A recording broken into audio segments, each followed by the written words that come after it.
It was a humid Friday evening in late August when my best friend Emily texted me to see if I could come over for a sleepover. She had just turned 15, and her parents were away for the weekend at a wedding in another state. The excitement in her message was palpable, and I didn't hesitate to say yes.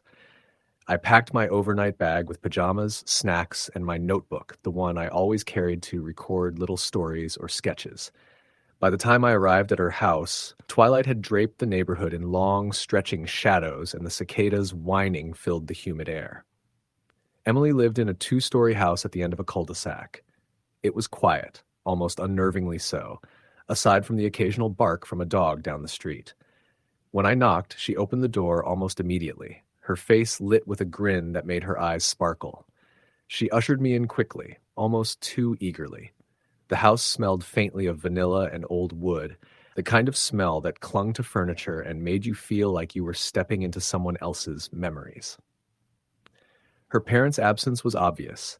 There were no shoes by the door, no faint sound of a TV in the background, nothing but the faint hum of the refrigerator from the kitchen. We settled into her room on the second floor, a space she had painted a soft lavender with string lights draped around the ceiling. We exchanged the usual gossip, talked about school, boys we thought were cute, and who had a new phone or car. As the night deepened, we began building a pillow fort in the corner of her room. The fort was ambitious, using blankets, chairs, and even the mattress from the futon she had in her room. By the time we crawled inside with our snacks and flashlights, the world outside seemed to vanish.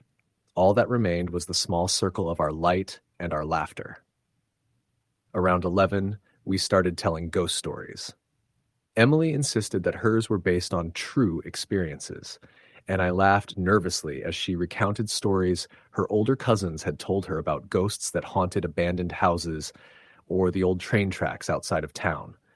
I told a few too, but mostly silly things about shadow people or footsteps that followed you down dark hallways.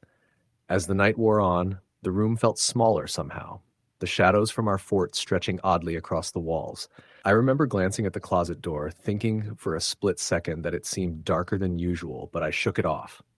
Emily was staring intently at her flashlight beam, her lips parted in concentration as she whispered a story about a girl who saw someone outside her window, someone she shouldn't have seen.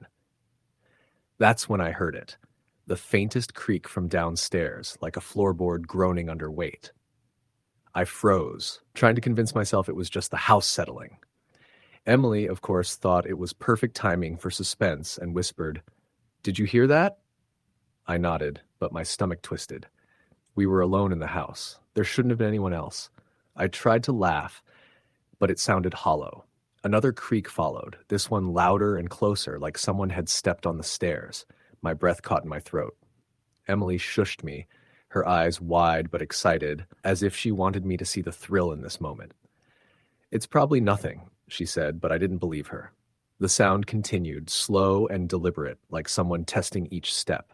We stayed quiet, straining to hear over our own heartbeats. Then a shadow flitted across the bottom of her doorway. I gasped, and Emily's hand shot out to cover my mouth. We stared at the dark hallway outside her room. The shadow paused and then disappeared. I wanted to run downstairs and leave, but Emily insisted we stay, saying it could just be a cat or the wind. We turned back to our flashlights and snacks, trying to focus on the stories again. I could feel my skin crawling, my hair standing on end. Every noise, the hum of the fridge, the occasional car passing outside, seemed amplified. Then the knocking started. It was soft at first, barely audible over the cicadas outside, but unmistakable. A slow, deliberate knock from the front door. Knock. Pause. Knock. Knock. Emily's eyes were wide, her face pale. "It's probably just a joke," she whispered. "Maybe one of the neighbors?" I shook my head. None of her neighbors knew we were here, and the street was empty. The knocking grew louder, more urgent. My hands were trembling as I shined my flashlight toward her bedroom door. Emily's voice was barely audible. Don't go down there." I didn't need to. The knocking stopped suddenly, and for a moment everything was eerily quiet. Too quiet. Then came a slow, dragging sound from the living room, something heavy being pulled across the floor. I knew then that it wasn't someone at the door. Whatever it was inside the house. We huddled together in the fort, clutching our snacks like talismans. Emily whispered, Maybe it's the house. Maybe it's just settling. I wanted to believe her, but I couldn't. The sound was deliberate. I heard a soft whisper, almost like a breath, coming from the doorway of her room. "Hello?" I whispered back, my voice cracking. Nothing, just silence. Then the whisper again, closer, "Hello." My heart was pounding so hard I was sure Emily could hear it.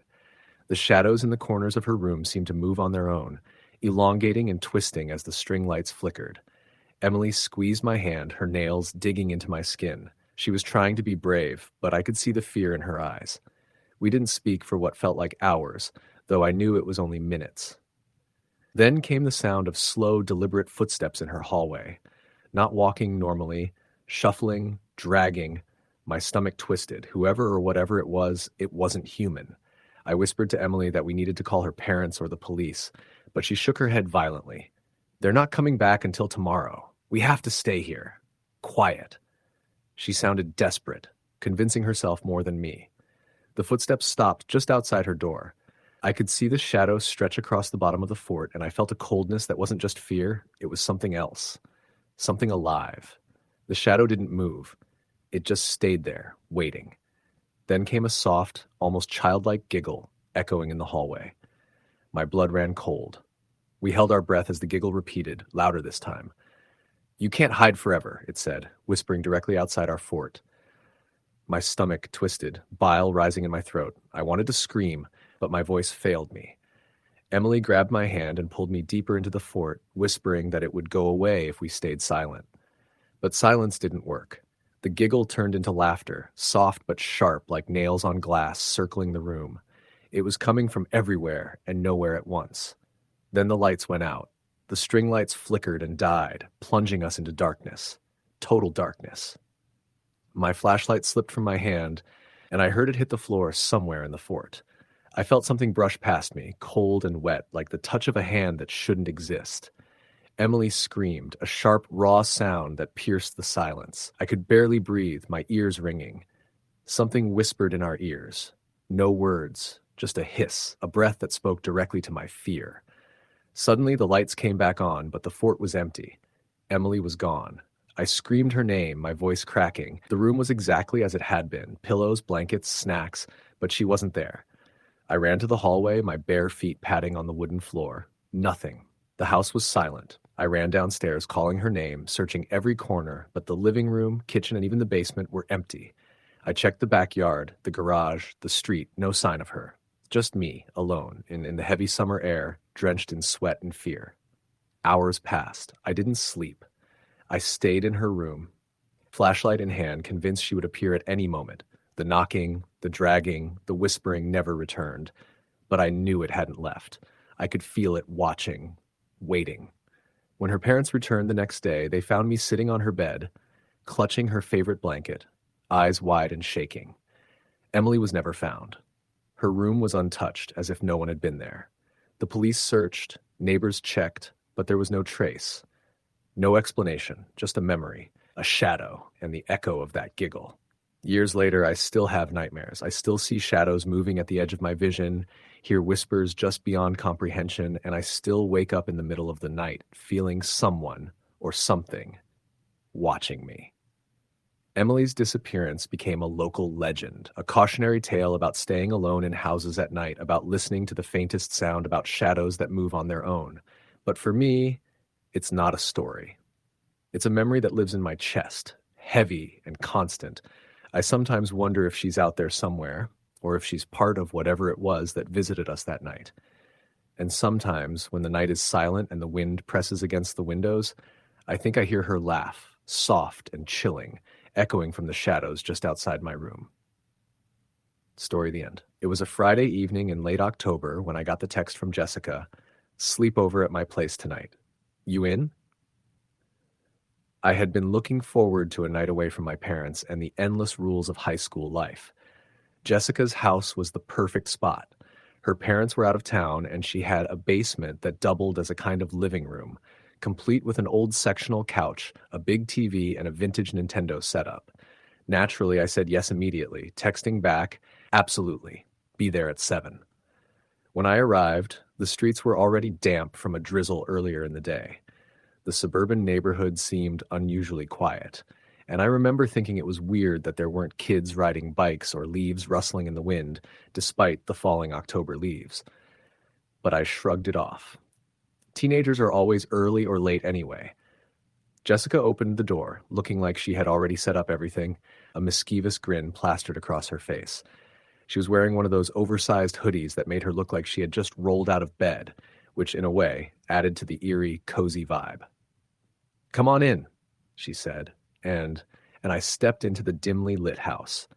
The living room was bathed in orange and red hues from the fall-themed lamps she had scattered around.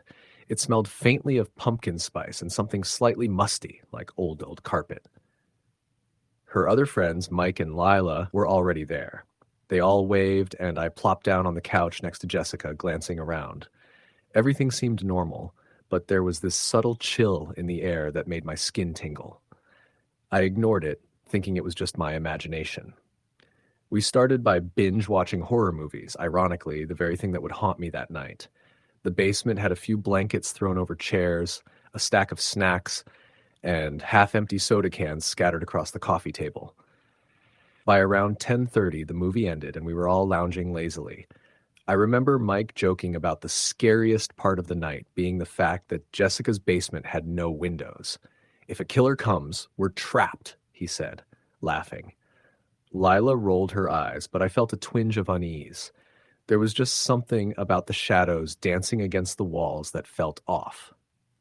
Around 11, Jessica suggested we play Truth or Dare. I hadn't done that since middle school, but I didn't want to be the boring one, so I agreed. The first few rounds were harmless. Questions about crushes, dares like singing loudly, things that made us laugh. But as the night wore on, Jessica's dares started to get stranger. "Go into the laundry room and touch the water heater," she said at one point. "I dare you to check the attic." Another time. There was an old, narrow attic ladder tucked into the corner of the basement. I'd never seen it open before. I laughed nervously and said, "Okay, fine, I'll do the attic one." The ladder creaked ominously as I pulled it down and started climbing. The attic was small, the kind that always feels hotter than the rest of the house, even when the furnace isn't on. Dust filled the air, and the light bulb overhead flickered intermittently. I shone my phone around, the beam cutting through the darkness, and that's when I saw it. A shadow that didn't belong.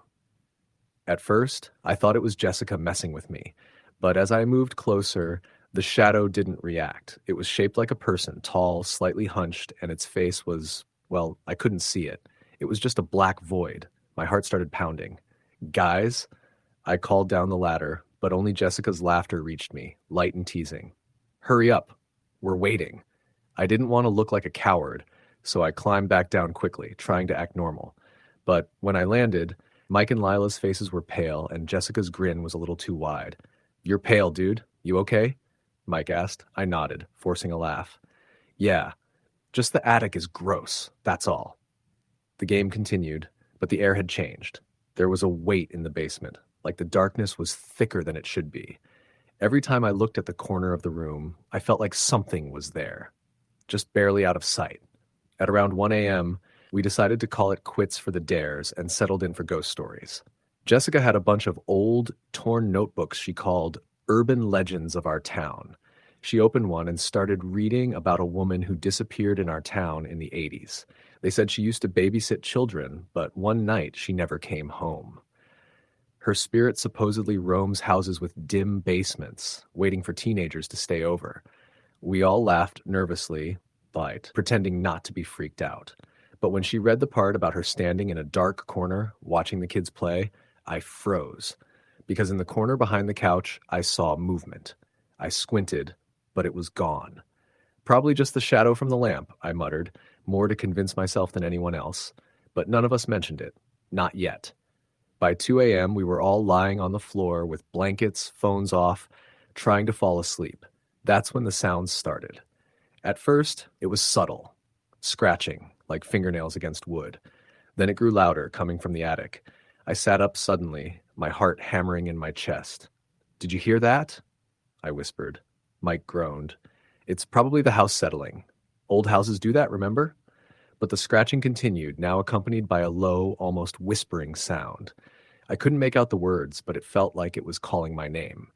I froze, staring at the ceiling, the hair on my arms standing straight up. Then it stopped. Silence. And then from the corner of the basement, I felt it. A presence. Heavy, cold, watching. I tried to speak to tell the others, but my voice caught. The air grew colder, frost forming on my breath, and that's when I saw it again. A figure, darker than the shadows, standing silently just beyond the light of the lamp. It didn't move, but I could feel it watching me. My chest tightened and I felt paralyzed with fear. Suddenly, the lights flickered and went out. Total darkness. I scrambled for my phone, the beam slicing through the blackness. The figure was gone, but now I could hear it breathing, slow and deliberate, almost behind me. "Guys," I said again, my voice shaking. No one answered. The basement was silent except for the breathing and the creaking of the old house. I got up slowly, trying to follow the beam of my phone. That's when I saw them. My friends, or at least the forms where they had been lying. They weren't moving. I called out, shaking them. No response. My stomach dropped. Their eyes were wide open, staring at something behind me. I turned slowly and my phone flickered, illuminating a face that shouldn't exist. It was pale, almost translucent, with eyes blacker than night. The mouth stretched into an unnatural grin, and it whispered in a voice that was both familiar and wrong, "You shouldn't have come." I ran, tripping over blankets, crashing into furniture. The basement door seemed miles away, and when I finally reached it, I yanked it open. The house was quiet again, eerily normal. I ran out into the driveway, not looking back, and didn't stop until I reached my car. The next morning, I called Jessica. No answer. I texted. No reply. I drove back later that day to her house. Her parents were gone. Inside, the basement was empty, and my friends were gone too. I asked neighbors if they had seen anyone that night. One elderly neighbor told me something that made my stomach twist. The place has always been odd. Some say kids who stay there overnight sometimes don't come back the same. I never went back, and I never spoke to Jessica again. I didn't tell anyone else what I saw, not the police, not my parents, not even my friends. The fear that someone or something was still out there waiting was too much. Even now, when I walk past old houses with basements, I can't shake the feeling that they're watching, that the shadows might be alive, that they remember me. I can still hear the whisper sometimes when it's quiet at night. Soft but deliberate. "You shouldn't have come." And I know, deep down, that I never really left that basement. Story, the end. It was supposed to be a normal Friday night, the kind of night that every kid in our neighborhood looked forward to all week. Sleepovers. I was 15 at the time, and my best friend Jessica had invited me over to her house for one of her infamous movie marathons, which really meant staying up all night, gorging on junk food, and telling stories that made us scream at the top of our lungs. Her house was on the far edge of town, a little isolated, with woods that stretched behind the backyard. Her parents were always super chill about sleepovers so long as they weren't too late, which of course never happened. When I arrived, Jessica and two other friends, Lily and Carly, were already there, sprawled across the living room floor in their pajamas, surrounded by blankets, pillows, and a mountain of snacks. The room smelled like popcorn, sugary soda, and a hint of vanilla from the candles Jessica insisted on lighting. We laughed, argued over which movies to watch, and eventually settled on a horror flick marathon, because apparently we all thought scaring ourselves silly was the pinnacle of entertainment. By the time the second movie started, the sun had gone down completely, and the only light came from the flickering glow of the TV and the occasional street lamp filtering through the blinds. The woods behind the house were completely dark, a black void that seemed to swallow the edges of the backyard. I remember shivering, not just because it was a little chilly, but because the darkness out there looked different somehow. Menacing. We paused for a snack break, piling plates with candy and chips when Jessica's mom called from the kitchen, "Don't make too much noise, girls. Your parents won't be happy if the neighbors complain." We giggled and promised to be good, though we all knew that meant absolutely nothing. Around midnight, the movies ended, and we decided it was time for ghost stories. This was where things got fun, or so we thought. We turned off the lights, huddled together on the floor in a circle, flashlight between us, and began sharing stories we'd heard or made up ourselves. Carly went first, telling a story about a figure that followed her brother's friend home from school. Then Lily shared a tale she'd heard about an abandoned house in town where people claimed to hear whispers at night. Finally, it was Jessica's turn. She had always been the best storyteller among us. Okay, so this one's true, well, at least according to the guy who told me, she began, her eyes wide and serious. There's this house at the edge of the woods, like the ones behind our neighborhood. Some guy lived there years ago. People say he went crazy, and one night he just disappeared. No one knows where he went, but sometimes if you're walking by, you can see him standing at the window, watching. And if he sees you, he follows you. Doesn't matter where you go, just watches, always watching. We all shivered and laughed nervously, trying to play it off, but the tension in the room was thick, the kind that made your stomach feel tight and your skin crawl. Totally fake, I said, trying to sound brave, but I could tell even I was on edge. Jessica leaned in, whispering, "You know what's crazy? That house is like right back there in the woods. I mean, we pass it every day on the way to school. I've seen the windows sometimes, empty, but sometimes." She trailed off, her eyes distant. "Sometimes what?" Lily prompted, her voice trembling slightly. "Sometimes it feels like someone's looking back," Jessica said quietly. We laughed nervously again, but none of us wanted to admit that we were already imagining shadowy figures behind the trees. We tried to shake it off and decided to do something stupid to take our minds off it. Someone suggested we play Truth or Dare. It started harmlessly enough, daring each other to eat gross combinations of snacks, telling embarrassing truths. But then Carly dared Jessica to go outside alone for 5 minutes. Jessica hesitated, staring at the dark backyard. "It's freezing out there," she said. "That's the point," I said, trying to sound encouraging, though my heart was thudding a little faster than I wanted to admit. Jessica sighed and grabbed a flashlight. "Fine." 5 minutes, she said, stepping out the back door. The screen door creaked behind her, the sound lingering unnaturally in the quiet house. We all sat in tense silence, listening to the crunch of leaves under her feet as she moved further into the yard. 5 minutes passed slowly, each second stretching like hours. Then, just as we were starting to relax, we heard a faint sound, like footsteps or maybe breathing, coming from the woods beyond the yard. "Jess?" Lily called, her voice shaking. Nothing. Then we heard a soft whisper, almost carried by the wind. "Don't turn around." I froze. Carly grabbed my arm, and we all whispered to each other, trying to convince ourselves it was just the wind or a branch brushing against the house. But the sound came again, clearer this time, closer, almost right behind the back fence. Jessica's voice called out suddenly from somewhere behind us. "I'm coming back!" We breathed a collective sigh of relief. But when she stepped into the light of the kitchen doorway, her face was pale. Her hair was sticking to her forehead, wet from dew, or something else. She didn't speak, just dropped the flashlight on the floor and sank to her knees. "What happened?" I asked, panicking. "I thought I saw something," she whispered, her voice shaking. "In the woods, watching me, right by the edge of the trees. I swear, someone was standing there, staring, and then they moved. I don't know how, but it felt like they were closer." We all exchanged uneasy glances, trying to laugh it off, but the tension was impossible to shake. The rest of the night passed slowly, each creak of the house, each shadow moving outside the windows, making us jump. When we finally tried to sleep, we set up sleeping bags in the living room. I was lying next to Jessica, still feeling uneasy. The house was quiet, the TV off, but something about the darkness outside felt wrong. My eyes kept darting to the sliding glass door that led to the backyard, to the black void beyond, half expecting to see someone, or something, peering in. Around 2 a.m., I woke up to a faint sound, like whispering, just barely audible over my racing heart. I sat up, straining to listen. It seemed to be coming from the living room window. I froze. The curtains were slightly parted, but nothing was visible. Then I saw it.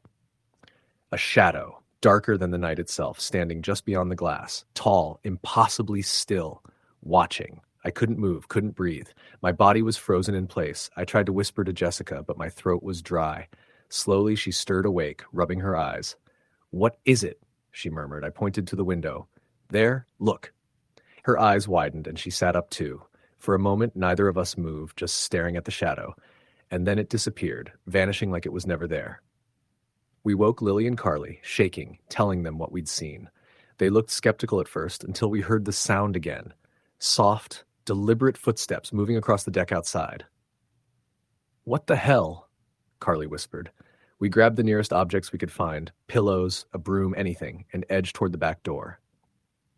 The steps stopped. Silence. Then, just as we were about to open the door, a faint knock came from the glass. One slow, deliberate knock. All four of us screamed. Jessica bolted to her parents' room, leaving the door behind her. We huddled together, listening as the knocking continued, soft, rhythmic, impossible. Then it stopped, leaving only silence and the faint rustle of leaves. By morning, none of us could sleep. We stayed in the living room, waiting for Jessica's parents to wake up. When they finally did, we tried to explain, but how could we? "Probably just a raccoon," her mom suggested, though her eyes flicked nervously to the window. I don't know if it was a raccoon. None of us ever went back into the backyard that night. And when we did leave to go home, I kept glancing at the edge of the woods, half expecting to see those eyes staring back at me. Waiting. Always waiting. Weeks later, Jessica's mom told us a story about the previous owner of their house. Apparently, a man had lived there years ago and vanished mysteriously. People claimed to hear him walking around at night, even after he disappeared. Some said he'd never really left. We never had another sleepover at Jessica's house after that. And even now, whenever I drive past those woods, I feel that same chill in the air, that same feeling that someone or something is watching just beyond the trees. Years later, I still can't explain what we saw. Was it a person? A ghost? Something else entirely? I don't know. But I'll never forget the way those eyes seemed to pierce right through us that night, the way the darkness moved, and the sound of footsteps that didn't belong to anyone alive. Even now, I avoid sleepovers near woods, and I never, ever go outside alone at night. Because some things I've learned don't play fair. Some things watch and wait and don't care if you're brave or scared. Story, the end. It started innocently enough, as most sleepovers do when you're 13. I was invited to spend the night at my best friend Emily's house on the edge of a small town in Pennsylvania. Her house sat at the top of a hill, surrounded by thick woods on three sides, with only a narrow, winding driveway connecting it to the road. It was one of those old Victorian homes with creaky floorboards and impossibly tall ceilings, a place that had character, but also shadows that seemed too deep for the lamps to reach. Emily's parents worked late that night, so it was just the two of us, or so I thought. We spent the early evening doing the usual stuff. We ordered pizza, drank soda until our stomachs protested, and watched a couple of scary movies while sprawled on her living room floor. The house groaned in response to our laughter, the floors shifting under our weight, as if reminding us that we weren't alone. Emily kept glancing at the staircase that led to the second floor, where her bedroom was, but I brushed it off as her just being jumpy because of the movies. Around 10, we decided to set up our sleeping area in the living room. We had blankets and sleeping bags spread across the floor and a small pile of snacks on the coffee table. It was cozy in a kind of old house way. The air smelled faintly of pine cleaner and something else, something faintly metallic I couldn't identify. Emily said it was probably the pipes, but even then I couldn't shake the feeling that the house itself was watching us. We played Truth or Dare for a while, and that's when things started to feel off. Emily dared me to go into the kitchen alone and grab a can of soda from the pantry. I laughed nervously, but the kitchen was only about 20 feet away, and I was certain nothing could happen. As I stepped into the kitchen, I noticed something strange. The pantry door, which I knew had been closed all evening, was slightly ajar. My first thought was that Emily had opened it while I wasn't looking, but when I called out, no one answered. I shrugged and grabbed the soda, trying to tell myself I was just imagining things. But as I turned to leave, I noticed something else. The reflection in the oven door, a tall, dark figure standing in the corner of the kitchen behind me. I spun around, and there was nothing there. My heart started pounding, and I felt a shiver run down my spine. I told myself it was just a trick of the shadows, a combination of the dim light and the movie we just watched. Back in the living room, I tried to laugh it off, but Emily noticed my pallor. "What's wrong?" she asked, her voice unusually quiet.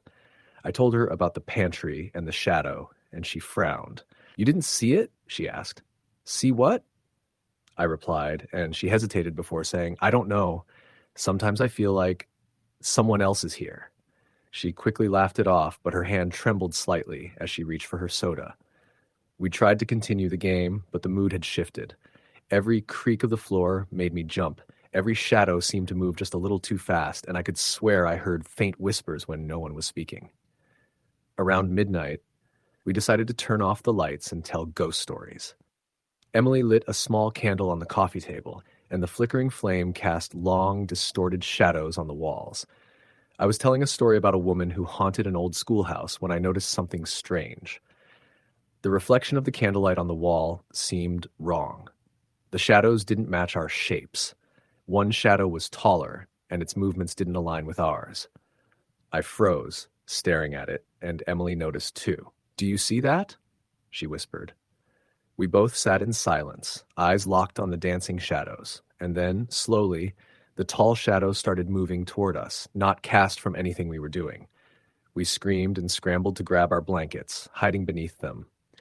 The shadow didn't enter the room physically. It stayed in the corner, just outside the light of the candle. But its presence was suffocating. Emily whispered that maybe it was just a trick of our eyes, but I could feel it, a weight pressing down on us from the darkness. At some point, we dozed off, but my sleep was shallow, filled with nightmares that felt more like memories. I dreamt of the house, but it wasn't as I knew it. The walls were moving, stretching, the ceilings rising impossibly high, and the shadows were alive, crawling along the floor like black rivers. I woke suddenly to a sound that made my blood run cold. A slow, deliberate tapping coming from the window near the living room. Emily was still asleep beside me, but I couldn't wake her. The tapping continued, rhythmic and slow, like someone or something was knocking with their fingers on the glass. I crept toward the window, trying to peer out, but the darkness outside was impenetrable. And then, in the corner of my eye, I saw movement. A figure hunched and impossibly thin, stepping away from the edge of the woods. I blinked, and it was gone. I tried to convince myself it was a raccoon or some animal, but the shape had been too humanoid. I climbed back into the sleeping bag, heart hammering, and waited for morning. The tapping stopped eventually, and the sun rose, casting light over the house and the trees. But the relief was short-lived. Emily's parents came home mid-morning, and everything seemed normal again, though we were both quiet at breakfast. The next night, I stayed home, too shaken to go back to Emily's. But over the next week, she started acting strange. She became withdrawn, jumpy, and refused to talk about the sleepover in detail. She mentioned once, almost casually, that she thought someone was living in the walls of her house, watching her. I laughed nervously, trying to reassure her, but she seemed serious, almost haunted. 2 weeks later, I got a call from Emily. Her voice was panicked, breathless. "You have to come over. Now." I grabbed my coat and drove through the dark, twisting roads to her house. When I arrived, the front door was open, swinging slightly in the wind. The house was quiet, unnaturally so. I called her name, and there was no answer. I stepped inside, and the smell hit me first, a mix of decay and something metallic. Emily was sitting on the living room floor, rocking back and forth, her eyes wide and unseeing. Around her, the furniture was overturned, and the candle from the first sleepover was still on the table, melted down to a stub. I ran to her and shook her gently. "Emily, it's me! What happened?" She looked at me, and for a moment I saw recognition. Then her expression twisted into terror as she pointed toward the corner of the room. I turned slowly, heart in my throat. There, in the shadow, was the tall figure again. It hadn't moved from the corner, yet it seemed larger somehow, stretching toward the ceiling. The air grew cold, and the floor beneath us seemed to groan. I tried to grab Emily, but her body stiffened. The figure started to move, gliding silently toward us, its form becoming clearer. Impossibly thin, pale, with hollow eyes that seemed to absorb the light. I shouted, and somehow that snapped Emily out of her paralysis. We ran, not even looking back, through the hallway and out the back door into the woods behind the house. The trees seemed to close in around us, but we didn't stop. Branches scratched at our arms and faces, and the underbrush clawed at our legs, but we kept running. When we finally reached the road, we collapsed, gasping for breath. The police came after we called, but they found nothing.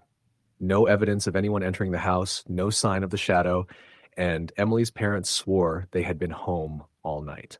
They thought we were imagining things, but we knew we weren't. Over the next months, Emily refused to sleep in that house alone. She moved away eventually, but even then, she would wake in the middle of the night, convinced she heard someone tapping at her window, someone or something watching from the shadows. I never stayed over there again, but sometimes when I drive past the old Victorian on the hill, I see a flicker of movement in the second floor windows. A shadow that doesn't belong. And I know without a doubt that it's still there, waiting. Even now, years later, whenever I stay in a house that creaks a little too much, or shadows dance a little too long in the corner of my eye, I think of that night. I think of Emily. I think of the tapping at the window. And I shiver, knowing that some things don't belong to the light, and some houses never let go of what they claim.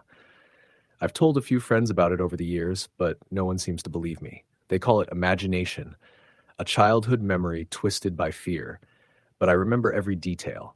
The metallic smell, the flickering shadows, the tapping that never stopped in my mind even after we left, and the figure. That tall, thin figure with hollow eyes that followed us from the shadows. I've had other sleepovers since then, in friends' homes, in motels, even in college dorms, but I never forgot the feeling of being watched, of knowing that something unseen was waiting just beyond the edge of light. I've learned to trust that feeling, because sometimes ignoring it is the worst thing you can do. Emily and I don't talk as much anymore, but every time I do hear from her, there's always a pause, a hesitation in her voice. Sometimes she mutters things that make me uneasy. I saw it again last night, or it's not gone. I don't ask for details. I don't want to know. And sometimes when I lie in bed, I hear it too. Just a faint tapping at the window, just a shadow in the corner of the room, just enough to remind me that some nights, some houses, some things are not meant to be alone. I never went back to that house, and I never will. Some things are better left undisturbed. Some shadows are better left unchallenged, but I know it's still there, waiting. And that knowledge, more than anything else, keeps me awake at night. Story the end. It started on a Friday evening in early October. My best friend, Mia, had texted me around 6 o'clock, asking if I wanted to come over for a sleepover. Her parents had left for a weekend wedding in another city, and she had the house entirely to herself. I eagerly agreed, stuffing my overnight bag with pajamas, snacks, and my favorite notebook. The sun was just dipping below the horizon when I got to her house, painting the cul-de-sac in shades of orange and gray, the shadows of the large oaks stretching across the asphalt. Her house was at the very end of the street, set back a little from the road, giving it a sort of isolated feel. But I never really noticed that as a kid, until that night. I rang the doorbell, and Mia answered almost immediately. She looked excited, but also a little nervous, and her smile didn't quite reach her eyes. She ushered me inside quickly. The house smelled faintly of old carpet and cinnamon candles, a mix that should have been comforting but felt vaguely off. Her parents had left a note on the fridge reminding her to feed the cat, and their car was gone from the driveway. The stillness of the house was more noticeable than usual, the kind of silence that made every creak of the floorboards sound louder than it should have. We went straight to her room on the second floor. It was decorated in a mixture of dark purples and golds, posters of pop stars and landscapes covering the walls. We set up our sleeping bags and blankets, and then, as always, we began gossiping about school, boys we liked, and the weird things our teachers did. Everything felt normal, mundane, until the sun completely set. Once the room was bathed in darkness, except for the glow of string lights Mia had strung around her ceiling, the energy in the room shifted. We began building a pillow fort, dragging chairs and mattresses into the corner of her room. By the time we crawled inside with our flashlights and snacks, the world outside her window seemed distant, almost unreal. We started telling stories. Mia, who always claimed to know true stories, began recounting events her older cousins had experienced in the same neighborhood. Stories of abandoned houses, unexplained noises, and things that disappeared. I told some too, but they were mostly silly, about shadow figures in the corner or footsteps following you when no one was there. But the deeper the night grew, the heavier the shadows in the room seemed to feel. I remember glancing at the closet door and thinking for a fraction of a second that the darkness behind it was moving. I blinked, and it was normal again, or maybe I wanted it to be.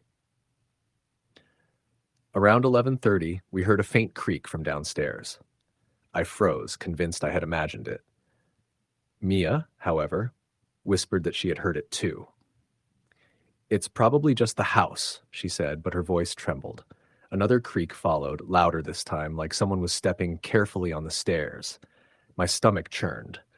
We were alone. Nobody should have been there. The sound of the steps continued, slow and deliberate, testing the wooden floors. Then came a shadow that flitted across her bedroom door. It wasn't distinct, more like a movement, a black smear that vanished when I looked directly at it. My heart raced. Mia tried to shush me, almost panicked, and suggested it was the wind. I wanted to believe her, I really did, but the shadow seemed deliberate, aware, as though it had been waiting for us. We went back to our fort, huddled under blankets, trying to ignore the sounds. Then came a knock, soft at first, a hesitant tapping from the front door. Knock. Pause. Knock. My throat went dry. Mia froze, eyes wide. "It's probably just a joke," she whispered, though she didn't sound convinced. The knocking continued, faster now, more insistent, and a dragging sound started in the living room. Something heavy being moved across the floor. I didn't want to believe it, but the sound was deliberate, measured, and distinctly human-like in its pacing. We stayed in the fort, holding each other, trying not to breathe too loudly. Then from the corner of the room came a whisper. Soft, raspy, but clearly a voice. "Hello," it said. I couldn't tell if it was coming from the hallway or inside the room. I whispered back, my voice cracking, but the whisper repeated, closer this time. "Hello, hello." My chest tightened. The shadow that had appeared earlier now lingered at the bedroom door, stretching toward us. We tried to stay quiet, but the voice grew more persistent. Then came the laughter, soft, high-pitched, and chilling, like a child giggling in a corner you can't see. The laughter circled the room, coming from every direction at once. I could feel the air grow colder, a palpable heaviness pressing down on us. My teeth chattered despite my attempts to stay calm. I whispered to Mia that we should call her parents, but she shook her head violently. "They won't be back till tomorrow?" "We have to stay. We have to stay," she said, though her voice was shaky. The laughter stopped suddenly. Then the lights flickered and went out, plunging us into darkness. Total darkness. I dropped my flashlight, fumbling to grab it, and felt something brush against my arm, cold, wet, almost like a hand. I screamed, and Mia screamed back. The whispering returned, right in our ears this time, unintelligible but unmistakable, a breathy hiss that made my skin crawl. Then, just as suddenly as it went out, the lights came back on. But the fort was empty. Mia was gone. I screamed her name, shaking, panic rising like fire through my veins. Her bed was untouched, blankets thrown casually, snacks scattered as though nothing had happened. I ran to the hallway, calling her name, my voice echoing off the walls, but there was no response. I checked every room on the second floor, empty. The stairs, the living room, kitchen, basement, empty. I ran outside, barefoot into the chilly October night, calling her name until my voice was hoarse. The street was empty, the neighborhood silent. Her parents' cars were still gone. The police were called. Neighbors searched, but Mia had vanished without a trace. There was no forced entry, no sign of struggle, nothing. Just the house, quiet and still, as though she had never existed. Days turned into weeks. The police never found her. Her disappearance became a local story, whispered about in school hallways, something to frighten younger kids. But for me, it wasn't a story.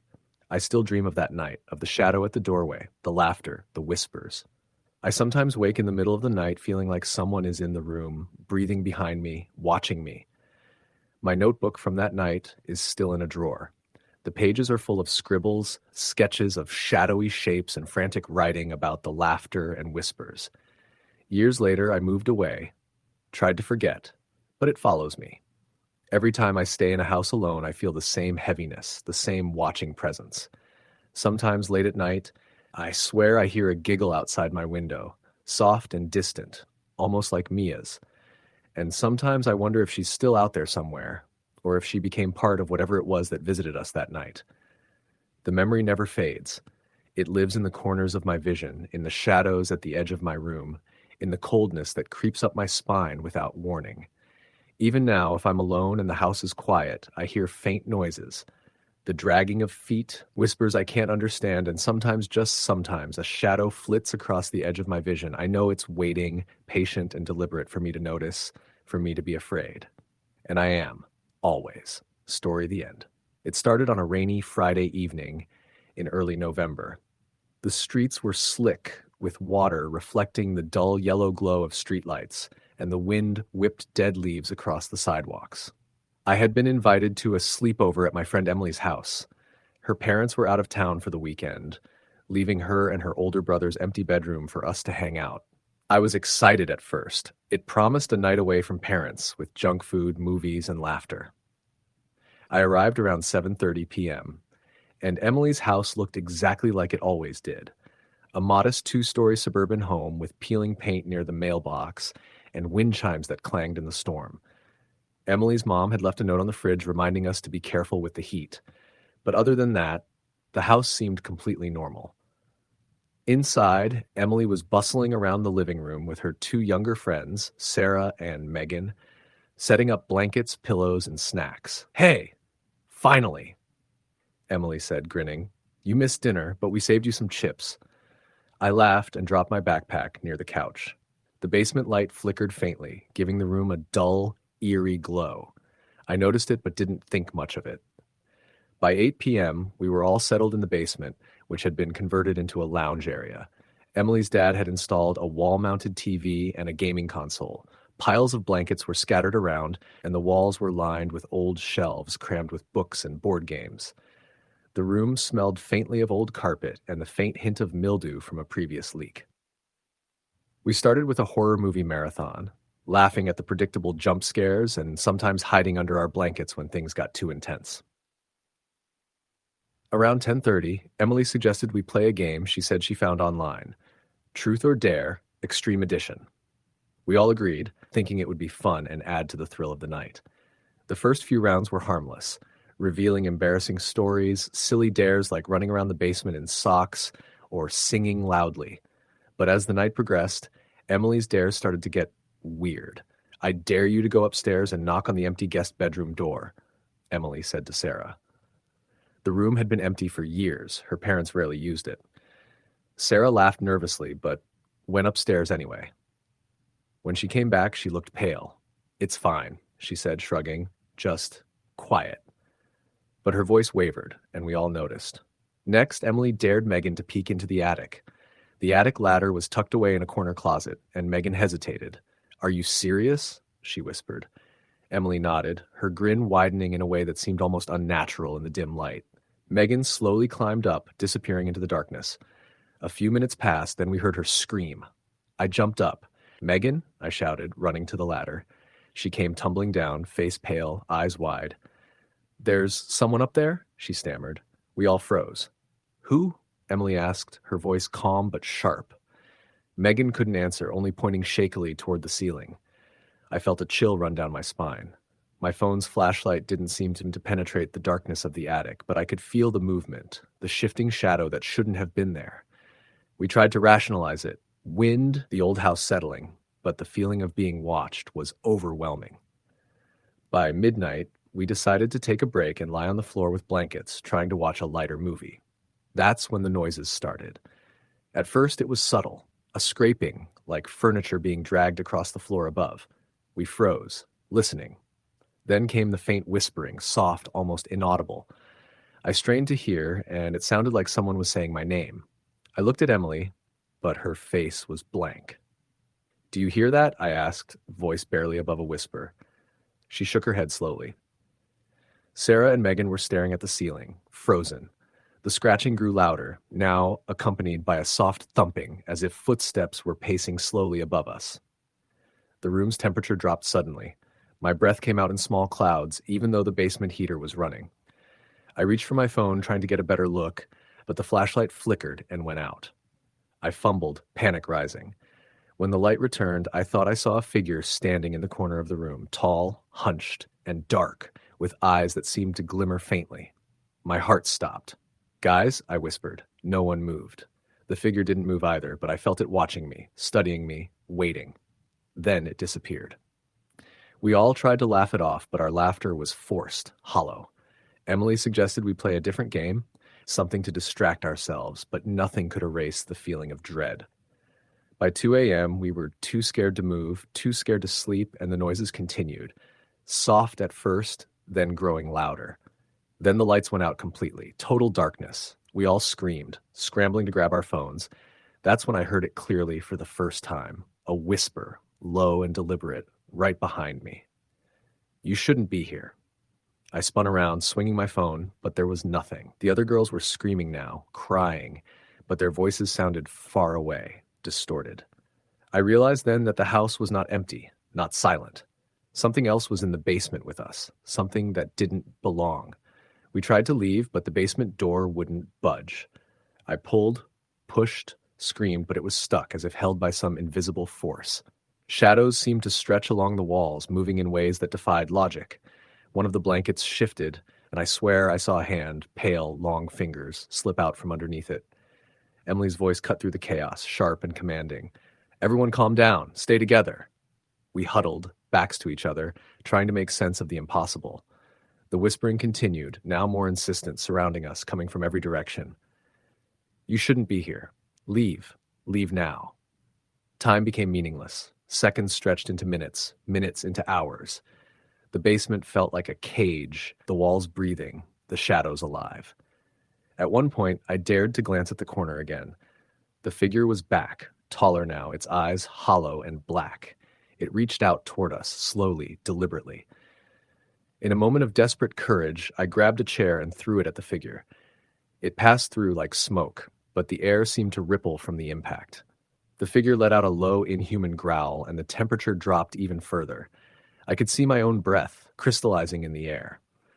Suddenly, a loud crash echoed from upstairs. The house shook, and a piercing scream cut through the basement. Megan screamed my name, then Emily's. I ran toward the basement door again, pulling with all my strength. This time it gave way. We tumbled out into the main floor, panting, soaked in sweat despite the chill. The house was silent, eerily normal, except for the faint smell of smoke, like something had burned briefly. The rain outside had stopped.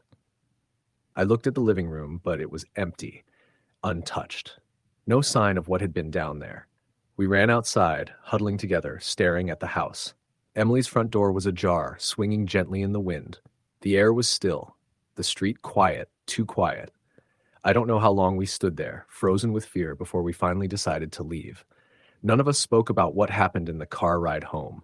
The experience was too surreal, too terrifying to put into words. I dropped Emily off first, her hands trembling as she fumbled with the door. She whispered, "We'll never not talk about this." I nodded, unable to respond. When I got home, I locked my door, sat on my bed, and tried to make sense of it. But I couldn't. Nothing in the world made sense anymore. The next day, I called Sarah and Megan, and neither answered. I tried Emily, and her phone went straight to voicemail. Days turned into weeks, and slowly, life continued as if nothing had happened. But I knew the basement was still there, waiting, patient, watching. Months later, I saw a news report about Emily's house. Her family had returned and found the basement had been trashed, furniture overturned, blankets torn, strange scorch marks on the floor. But there was no trace of my friends. The police investigated, but the house seemed to leave no clues, no evidence, just a lingering sense of wrongness that people could feel when they walked past it. I never went back to Emily's house. I never spoke to her again. But sometimes, at night, I can hear the whispers again, soft but clear. "You shouldn't have been here." And I know in the depths of my soul that the basement still waits, patient, ready for the next sleepover, the next group of teenagers foolish enough to think it's just a game. Even now, I can't walk past basements and empty houses, can't watch horror movies without feeling that cold brush against my skin. And I know that one night, if I ever return to that house, I might not leave. Story the end. It started like any other Friday night. I was 15, and my best friend Megan had invited me over for a sleepover. Her house was in the older part of town, just past the main road where the streetlights thinned and the trees pressed close to the asphalt. Her parents worked late, so it was just the four of us: Megan, me, her younger brother Tyler, and our other friend Rachel. Megan's house was huge, the kind with long hallways, creaking floors, and shadows that seemed to move when no one was looking. I loved it at first. It felt like an adventure. But by the end of the night, I realized it was more like a trap.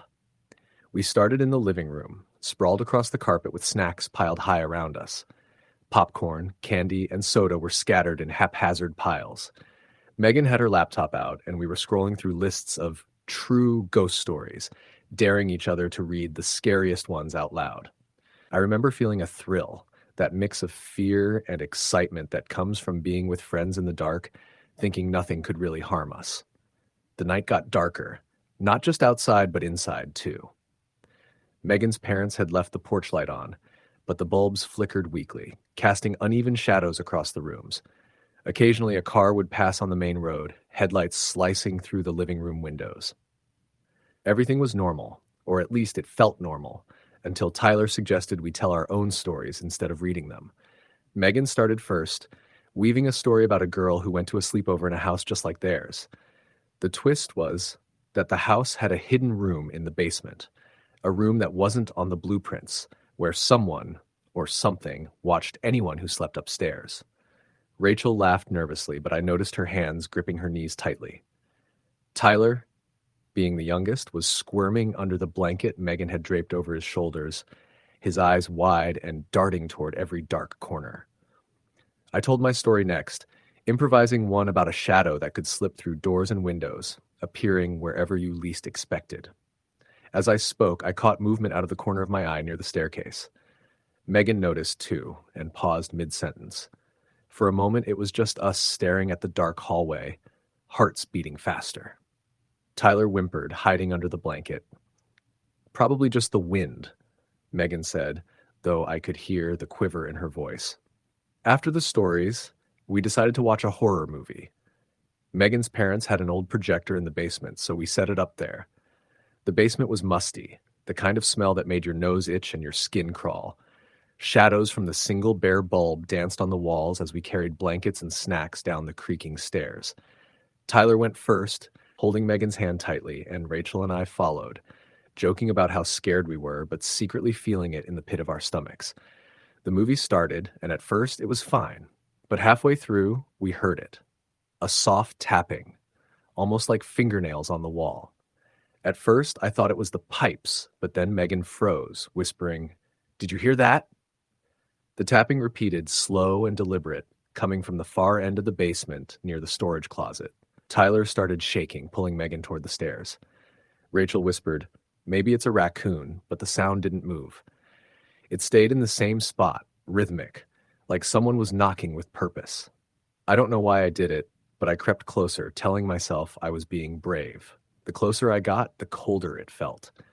The air seemed to thicken, heavy and oppressive, and the sound stopped just as I reached the door. My hand trembled as I grabbed the handle, but before I could open it, Megan screamed. "Don't!" she shouted, and that was enough to stop me. We huddled together near the stairs, watching the closet. Nothing happened for a few seconds, and I started to relax, thinking maybe it really was a raccoon or a weird draft. Then, from the darkness of the closet, came a whisper, soft but unmistakable. "Get out!"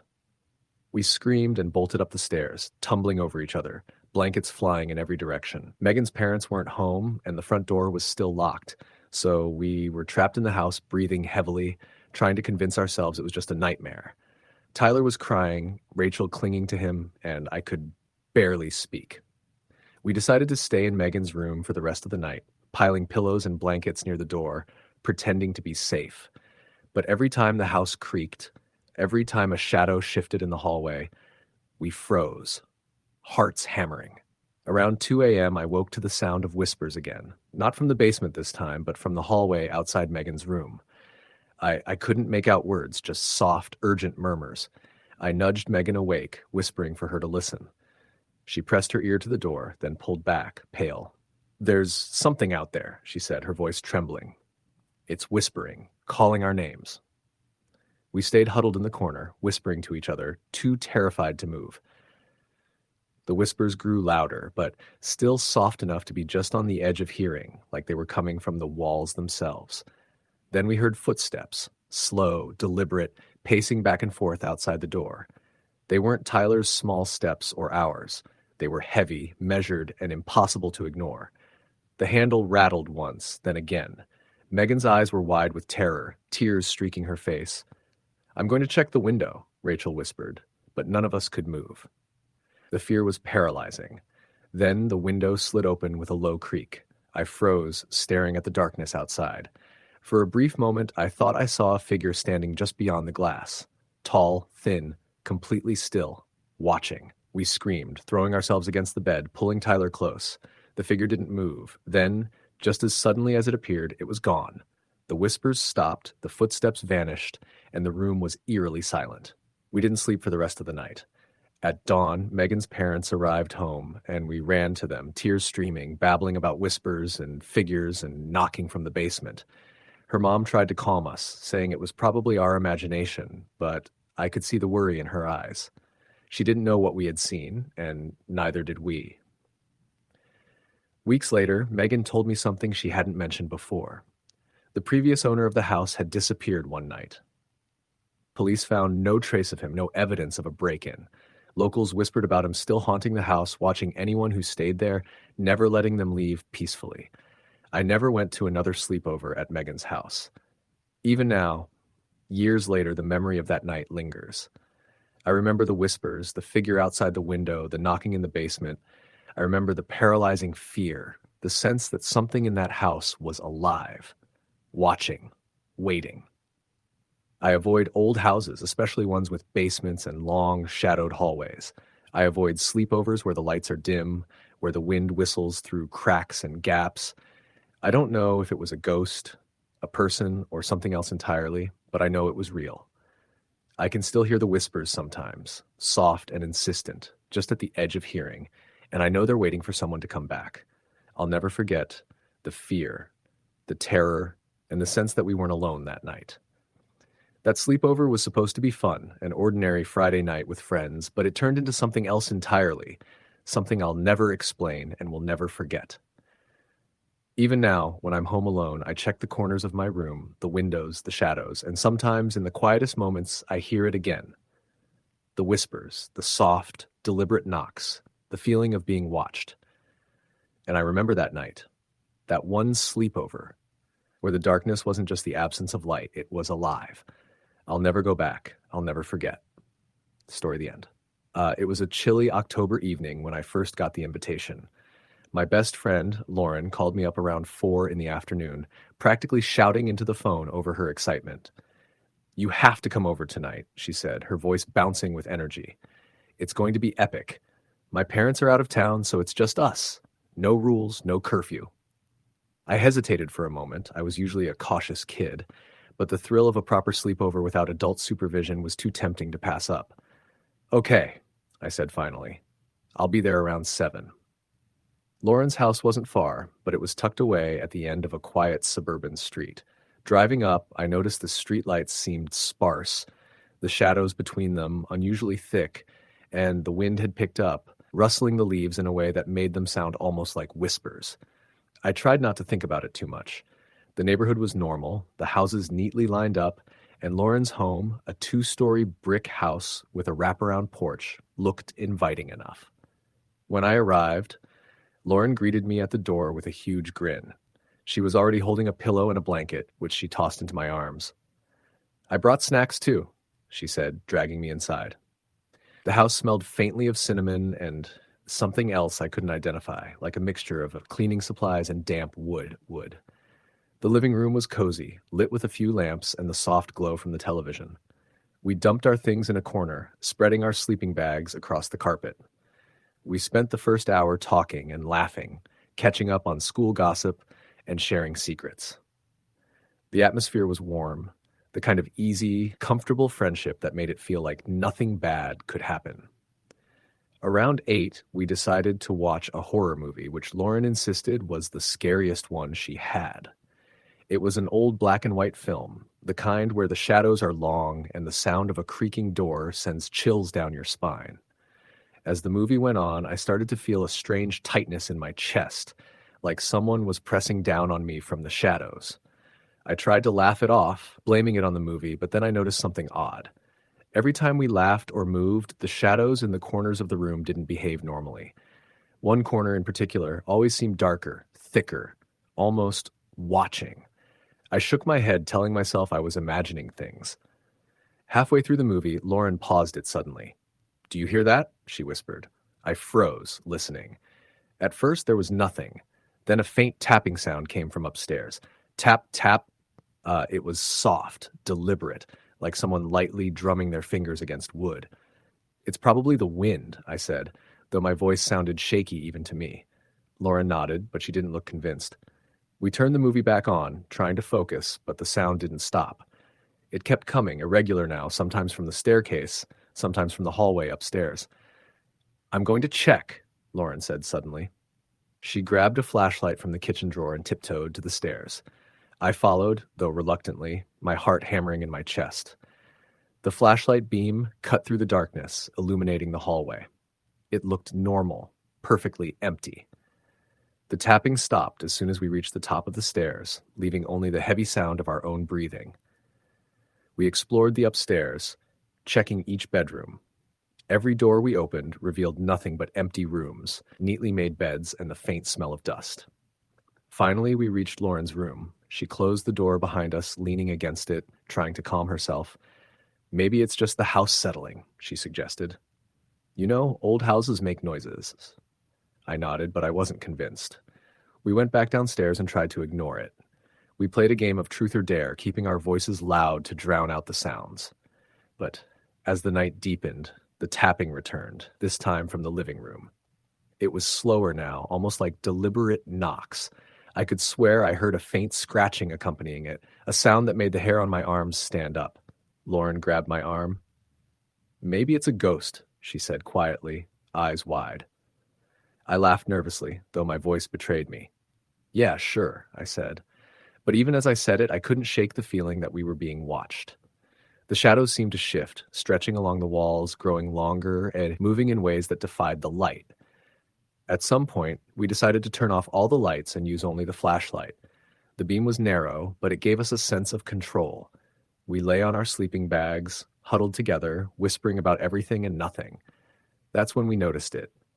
Movement in the corner of the living room. Something dark, too big to be a shadow from the furniture, slipping silently along the wall. "Did you see that?" Lauren hissed.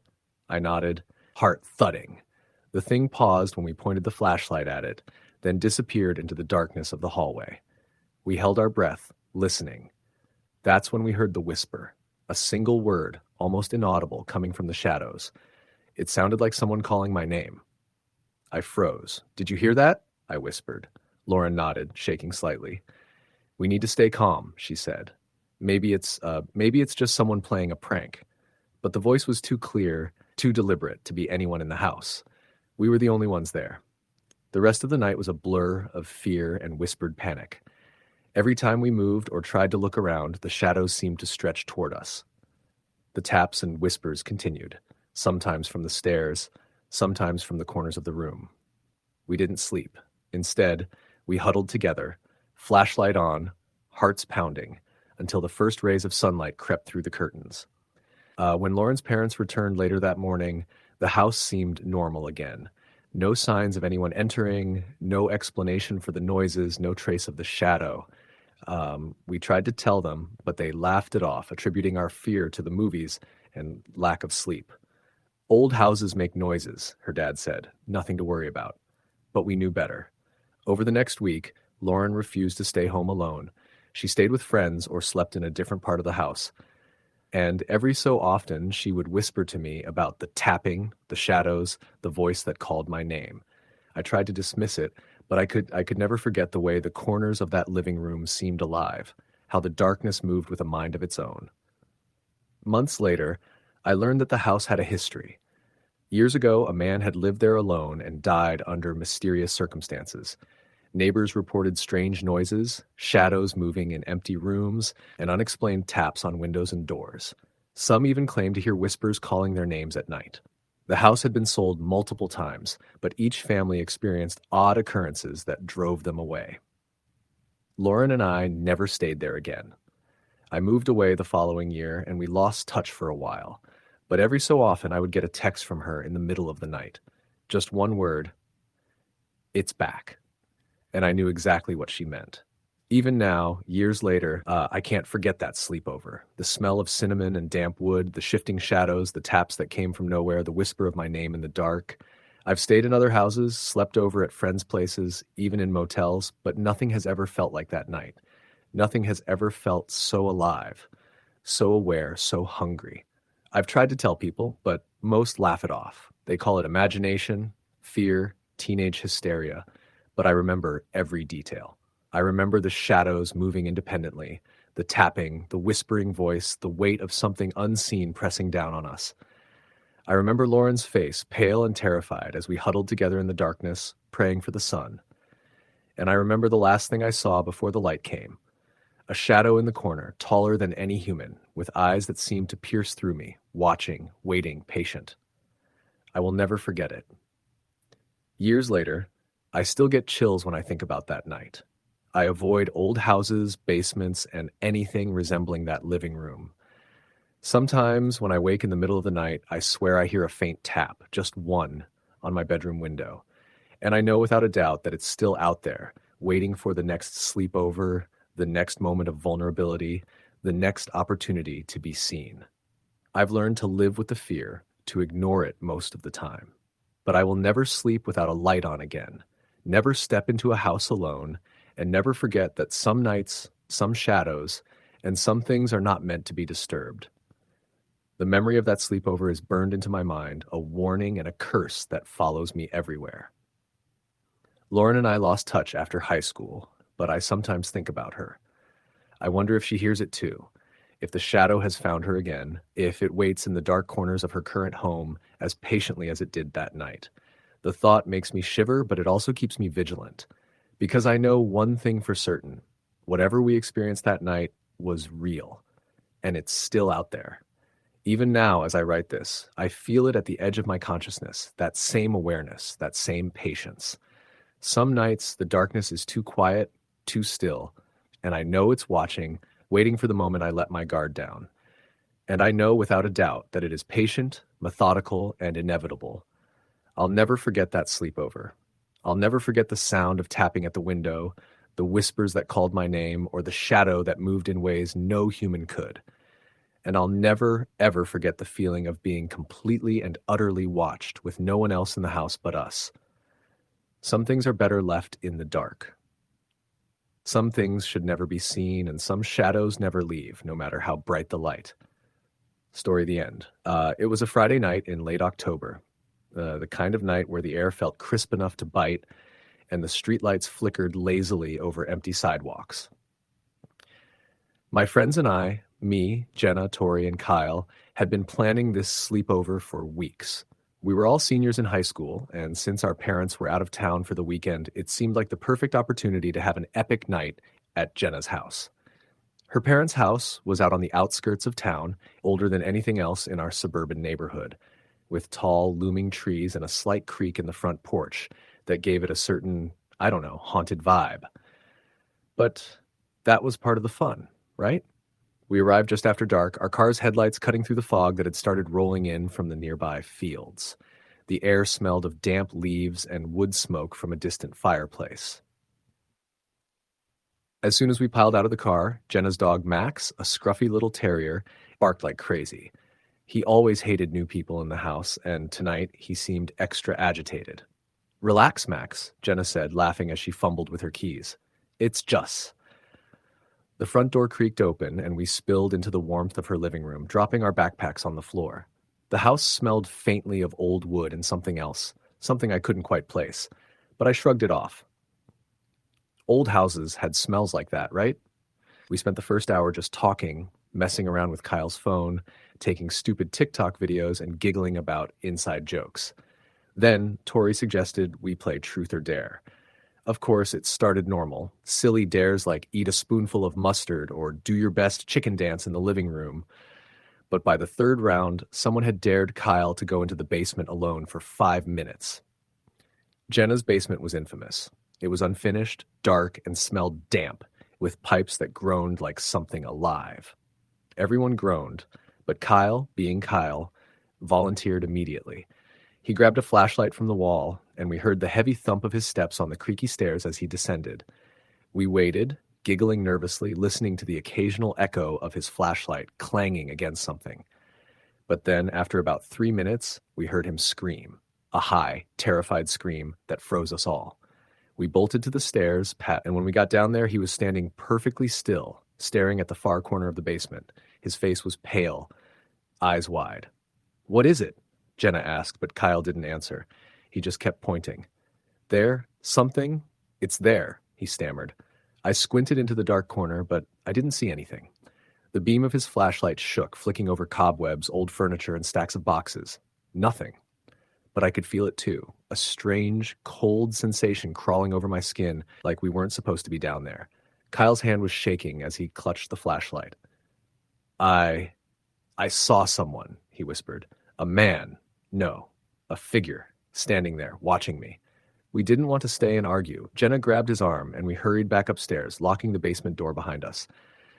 We tried to shake it off, convincing ourselves it was just shadows, our minds playing tricks. But then the strange stuff started happening.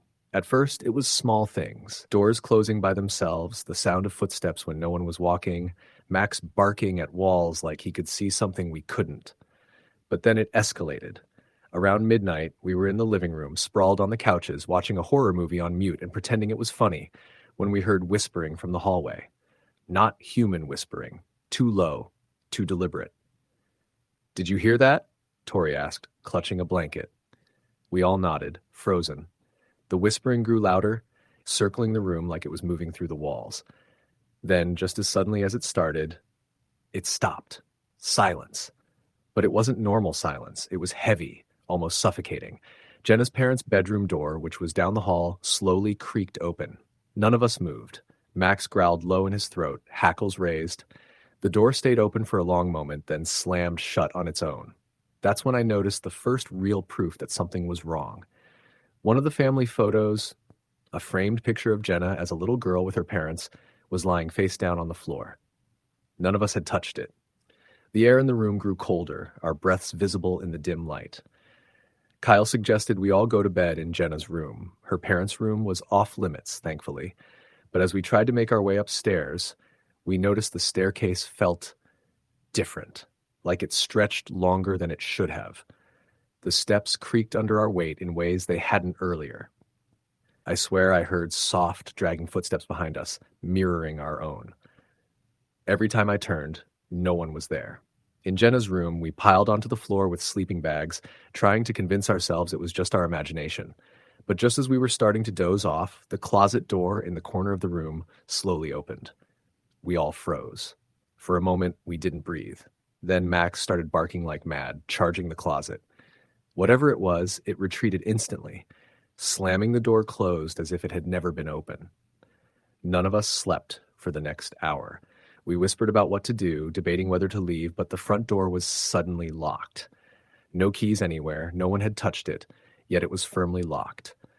At around 2 a.m., the activity escalated. We heard knocking from the attic.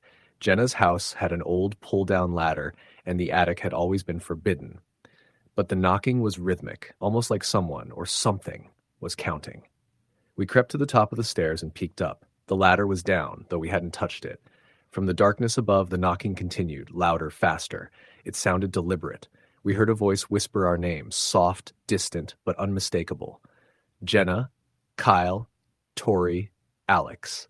My name. Heart pounding, I realized this wasn't a game anymore. Whatever it was, it knew us. It had been in the house with us the whole time. Jenna suggested we stay together in her room until morning, but the air was heavy, almost suffocating. Max refused to stop growling, ears pinned back, hackles raised. Then the lights flickered and went out, plunging us into darkness. That's when I felt it. Cold, icy fingers brushing my arm. I screamed and spun around, but no one was there. The others were screaming too. The whispering returned, louder, circling the room, punctuated by bangs from the attic. Then, in unison, every object in the room rattled, books, lamps, even the framed pictures on the walls. One picture shattered against the floor, glass scattering everywhere. We huddled together, panicked, listening to the house itself groan and twist as if it were alive. Somewhere in the chaos, Kyle screamed again, pointing at the corner where the closet had been. We all looked, and this time, something was there. A shadowy figure, taller than any person should be, standing just inside the closet. No face, just a black void where its features should have been. It tilted its head, watching us. We couldn't move. We couldn't scream. It just stood there, radiating an unbearable sense of malice, and then, in an instant, it vanished. The lights flickered back on, but the closet was empty. We didn't speak. None of us moved. After a long silence, Jenna whispered that we needed to get out, that we needed to leave now. But as we approached the door, it wouldn't budge. We were trapped. And then the whispering started again, this time from inside the walls. Don't leave. Stay. Stay. The voices were chanting, repeating, growing louder, as if the house itself was alive and trying to hold us inside. We panicked, banging on the door, shouting, throwing ourselves against it.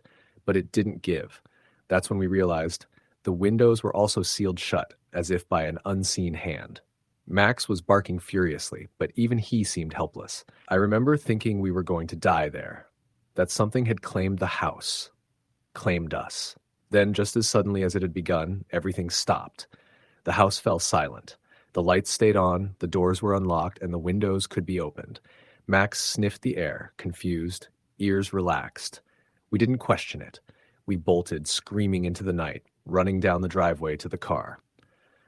We didn't stop until we were back in the streetlights of the neighborhood, where the fog seemed lighter, the air warmer. The next morning, Jenna's parents returned. We tried to explain what had happened, but they looked at us like we were crazy. The basement, nothing unusual. The attic, ladder perfectly stowed, the doors, all working fine. But the memory of that night was burned into us.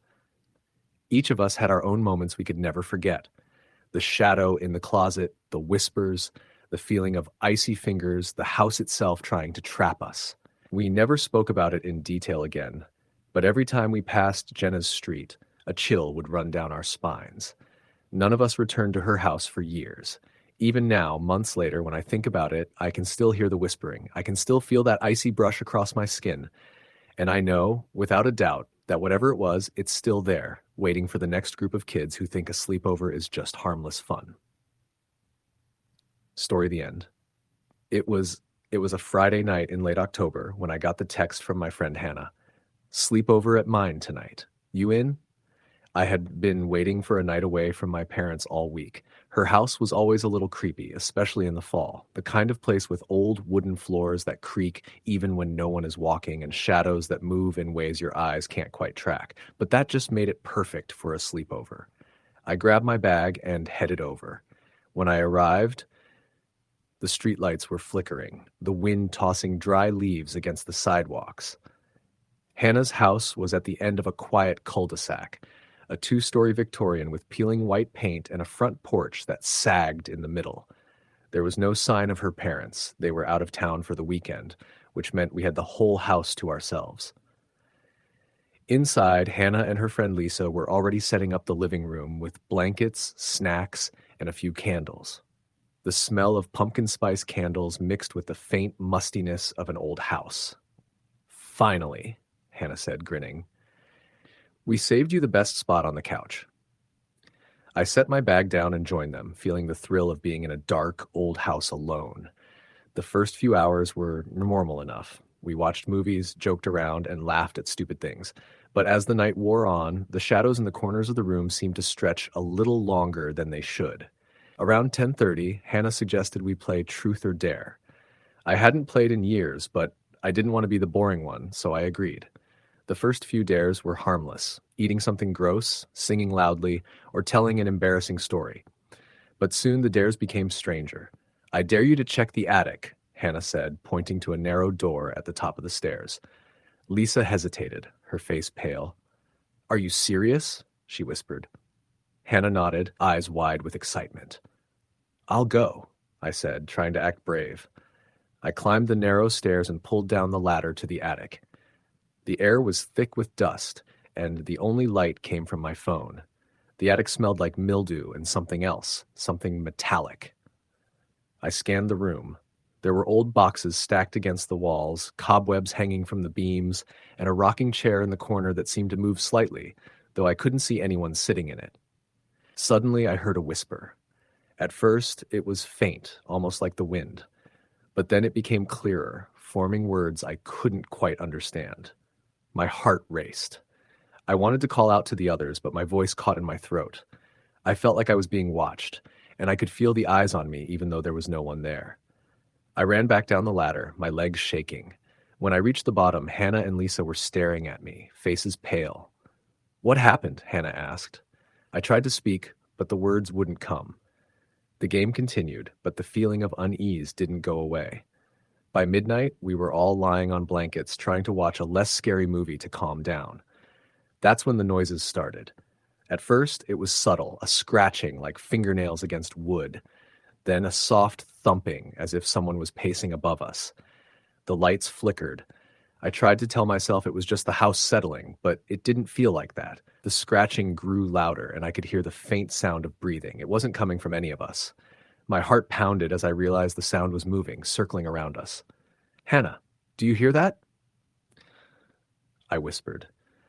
She shook her head, but her eyes were wide with fear. Suddenly, the lights went out completely. Total darkness. We all screamed, fumbling for our phones. When I turned mine on, the beam illuminated something in the corner of the room. A tall, dark figure, standing perfectly still, its face obscured by shadows. My stomach dropped. I froze, unable to move. The figure didn't make a sound, but I could feel it staring at me, studying me. "Run," Lisa whispered, her voice shaking. We all scrambled for the stairs, but the front door wouldn't budge. It was like it was being held shut by some unseen force. The figure moved closer, slow and deliberate, gliding across the floor without making a sound. I grabbed a chair and swung it at the figure. It passed through like smoke, and the air around me seemed to ripple. The figure let out a low, guttural growl, and the temperature in the room dropped sharply. My breath came out in clouds, even though the basement heater was on. Hannah screamed and pointed at the corner. I turned my phone's light and saw another figure, smaller this time, crouched near the wall. Its eyes glowed faintly, black and endless. It started to move toward us, its movements jerky and unnatural. We ran to the stairs, but each step felt like it took forever. The walls seemed to stretch, elongating the hallway, and shadows danced across the floor. When we finally reached the main floor, the house was silent again, eerily normal. The front door opened easily this time, and we bolted into the rain-soaked night, hearts hammering. We didn't stop running until we reached my house. I called my parents, trying to explain, but they didn't understand. They thought it was just a nightmare. But it wasn't. I could still feel the presence, the way it lingered in the corners of my vision, even after I was safe. The next day, we tried to call Hannah, but her phone went straight to voicemail. When I drove past her house later that week, I saw the lights on in the attic, even though no one should have been home. I knew we weren't safe there. Something had followed us, or maybe it had always been there, waiting for someone to stay the night. Weeks later, I heard from a neighbor that strange things had been happening at Hannah's house for years. Neighbors reported seeing figures in the windows, hearing whispers late at night, and feeling cold spots in rooms that should have been warm. Some people said the house was cursed, built on land that had been abandoned for decades. Others just shook their heads and called it an old house settling. But I knew the truth. I never went back to Hannah's house. I haven't spoken to her or Lisa since that night. Sometimes when I'm alone in my own room, I hear faint scratching or whispers, and I feel that same cold presence. I've learned to ignore it, to tell myself it's just my imagination, but deep down I know it's still there, watching, waiting. Even now, years later, I can't sleep in a room with no windows or in a house with creaking floors. I check the corners constantly, and I never let my guard down, because I know that whatever was in Hannah's house that night didn't stay there. It followed me home, or maybe it never left at all. And I know if I ever return to that house, or even pass by it at night, I might not make it out again. Story the end.